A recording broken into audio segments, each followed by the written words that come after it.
नमस्कार. The winning टॉक्समध्ये तुम्हा सर्वांचं स्वागत. आणि होता होता भाद्रपद महिना सुरूही झाला. श्रावण संपला आणि भाद्रपद आजपासून सुरू. मग भाद्रपदामध्ये काय करायचं असतं?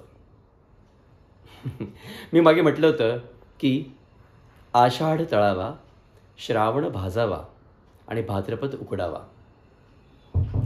जेव्हा आपल्याकडे पित्त असतं, वात असतो, त्यावेळेला आपण तळणं, भाजणं हे प्रकार करून त्याच्यावरती मात करायचा प्रयत्न करतो. परंतु भाद्रपदामध्ये थोडंसं वेगळं झालं असतं. श्रावणातल्या सरी ज्या अधेमध्ये येत असतात त्या थांबतात आणि थोडासा कोरडेपणा चालू होतो, उकाडा वाढायला लागतो. म्हणजे ऑगस्ट सप्टेंबरच्या आसपास जर भाद्रपद आला तर ऑक्टोबरची थोडीशी कल्पना द्यायला लागतं आणि त्यावेळेला नकोसं होतं. त्यावेळेला नक्कीच पित्ताचा प्रकोप होतो, लोकांना त्रास व्हायला लागतो. आणि त्यावेळेला कोणते पदार्थ खावेत? तर उकडलेले पदार्थ खावेत. जणू काही उकडलेले कंद, उकडलेले रताळं असे पदार्थ खावेत. उकडलेल्या भुईमुगाच्या शेंगा आणि झालंच तर उकडलेले मोदक जे आपल्या बाप्पाचे आहेत. आता उकडलेलं का खावं? कारण आपल्या शरीराला जी मानसिक शारीरिक अशी शांती हवी असते ती उकडलेल्या पदार्थामुळे येते.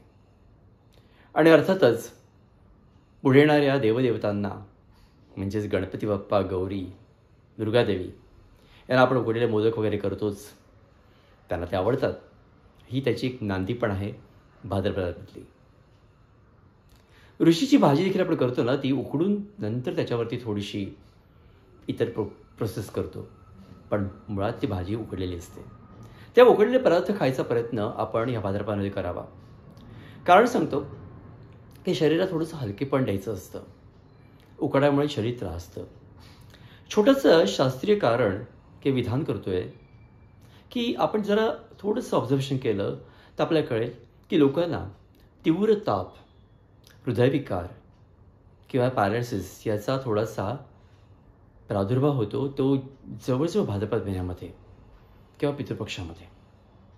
हे जनरल ऑब्झर्वेशन आहे. म्हणूनच आपण त्याच्यावरती मात करावी. काही वेळेला काही मृत्यू देखील त्या काळामध्ये जास्ती घडलेले दिसतात आणि म्हणूनच आपल्या शरीराला आपण जपणं आवश्यक आहे. उकडलेले पदार्थ तुम्हाला एक शुद्ध शांती देतील आणि आरोग्य रक्षण करतील. म्हणूनच म्हणतात भाद्रपद उकडावा. नमस्कार.